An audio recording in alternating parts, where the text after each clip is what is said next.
Saudara sekalian, kembali kita mempelajari tentang pelajaran sekolah sahabat kita. Baiklah, sebelum kita memulai akan pelajaran ini, para pemirsa di rumah, mari kita tundukkan kepala, kita bersatu dalam doa. Bapa kami dalam sorga, terima kasih Tuhan, sampai jam ini Engkau bersama dengan kami, dan pada saat ini kami akan mempelajari pelajaran kami tentang lanjutan pelajaran tentang perjanjian Sinai. Berkati kami semua, semoga menjadi penambah pengetahuan bagi kami di mana Tuhan akan bekerja pada akhir zaman. Dengarlah doa kami ya Bapa, ampuni segala dosa kelemahan kami. Kami persembahkan doa ini hanya di dalam nama Putra-Mu yang tunggal, Tuhan Yesus, Juru Selamat dan penebus dosa kami. Amin. Saudara, sesuai dengan pelajaran pokok kita pada minggu ini dengan judul perjanjian di Sinai, maka pada hari ini kita akan mempelajari tentang perjanjian Sinai ini yang terdapat dalam kitab buku Keluaran pasal yang ke-19 dan pasal 24. Itu isi daripada perjanjian Sinai. Di dalam perjanjian Sinai, kita membaca ada 3 ketetapan atau ada 3 peristiwa besar yang terdapat di dalam buku pasal 19 sampai pasal yang ke-24 dari kitab Keluaran. Peristiwa itu adalah 1, peristiwa keluarnya bangsa Israel dari perhambaan di Mesir. Dan yang kedua, peristiwa penetapan perjanjian itu. Serta yang terakhir, penetapan perjanjian tabernakel. Saudara sekalian, bila mana kita mengikuti dari ke-4 pasal, yaitu pasal 19, pasal 20, sampai 24, ada 5 pasal di sana yang menjelaskan tentang peristiwa yang terjadi di Sinai. Dalam buku pelajaran kita telah ditetapkan di sana ada 8 poin yang diterangkan di dalam kelima buku yang terdapat di dalam cerita keluaran dari bangsa Israel di Mesir. Yang pertama, Keluaran 19 ayat 1 dan 2 menjelaskan tentang orang Israel dan perkemahan di Sinai setelah dilepaskan Tuhan dari Mesir.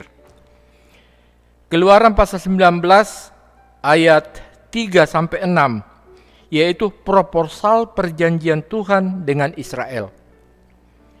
Keluaran 19 ayat 7 sampai 8 itu adalah tanggapan Israel dalam menerima perjanjian itu. Selanjutnya Keluaran 19 ayat 9 sampai 25 itu persiapan untuk menerima perjanjian itu secara formal. Dan Keluaran 20 ayat 1 sampai 17 tentang pengumuman 10 perintah Allah. Keluaran 20 ayat 18 sampai 21 Musa sebagai pengantara perjanjian itu. Kemudian Keluaran 20 ayat 19 prinsip-prinsip perjanjian diucapkan, dan Keluaran 20 ayat 1 sampai 18 pengusahaan perjanjian itu, pengesahan perjanjian itu. Jadi itulah poin-poin dari perjanjian dan persiapan perjanjian Sinai. Saudara sekalian, saya mengambil kitab dari Keluaran pasal yang ke-19 ayat 5 dan 6. Mungkin dapat ditampilkan ayatnya. Perjanjian atau perjanjian Sinai yang terdapat dalam Keluaran 19 ayat 5 sampai 6 berbunyi sebagai berikut. Jadi sekarang, jika kamu sungguh-sungguh mendengarkan firmanku dan berpegang pada perjanjianku, maka kamu akan menjadi harta kesayanganku sendiri dari antara segala bangsa, sebab akulah yang mempunyai seluruh bumi. Kamu akan menjadi bagiku kerajaan imam dan bangsa yang kudus. Inilah contoh firman yang harus kau katakan kepada orang Israel. Tuhan menyampaikan itu kepada Musa agar dia menyampaikan tentang apa yang Tuhan katakan kepadamu di dalam ayat tadi. Dalam ayat Keluaran 19 ayat 5 dan 6 ada 3 poin yang ditentukan, yaitu perjanjian ini adalah keinginan Allah yang dinyatakan untuk menjadikan bangsa Ibrani harta yang berharga. Itu terdapat di dalam ayat itu. Kemudian bahwa Allah merancang untuk menjadikan Israel sebagai kerajaan para imam. Artinya Israel dirancang oleh Tuhan menjadi pusat penginjilan sedunia. Itulah rancangan Allah. Dan yang ketiga, perjanjian ini berfokus pada rancangan Yahweh agar Israel dijadikan bangsa yang dikuduskan. Intinya, Israel dari perjanjian kasih karunia akan menjadi entitas yang suci. Tetapi setelah bangsa itu mendengarkan semua keterangan yang disampaikan oleh Musa kepada para penatua, kita baca di dalam Keluaran 19 ayat 7 dan 8. Lalu datanglah Musa memanggil para tua-tua bangsa itu dan membawa ke depan mereka segala firman yang diperintahkan Tuhan kepadanya. Seluruh bangsa itu menjawab bersama-sama, segala yang difirmankan Tuhan akan kami lakukan. Lalu Musa pun menyampaikan jawab bangsa itu kepada Tuhan. Saudara sekalian, apa maksud daripada pernyataan itu? Inilah yang disebut Old Covenant atau Old Covenant, perjanjian lama. Dan perjanjian lama serta perjanjian baru itu ketetapan di Sinai. Sebab setelah itu kita mengetahui bangsa itu memberontak terhadap Tuhan.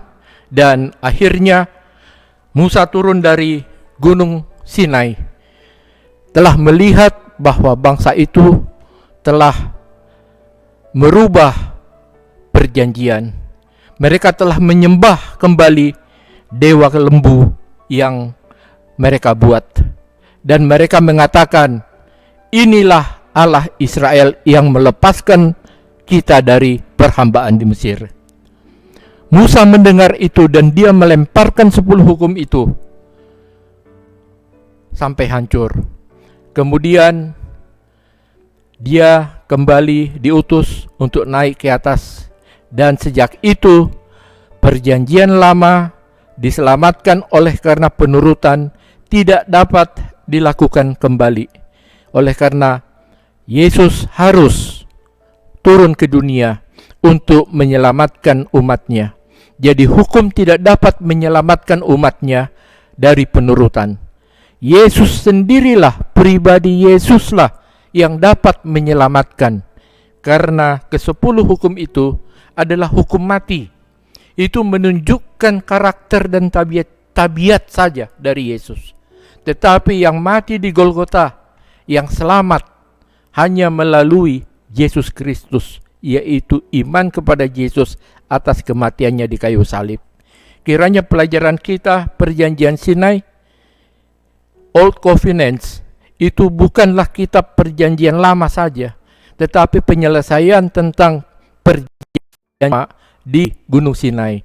Dan juga kenaikan yang kedua, kembalinya Musa dari Gunung Sinai, itulah perjanjian baru atau New Covenant.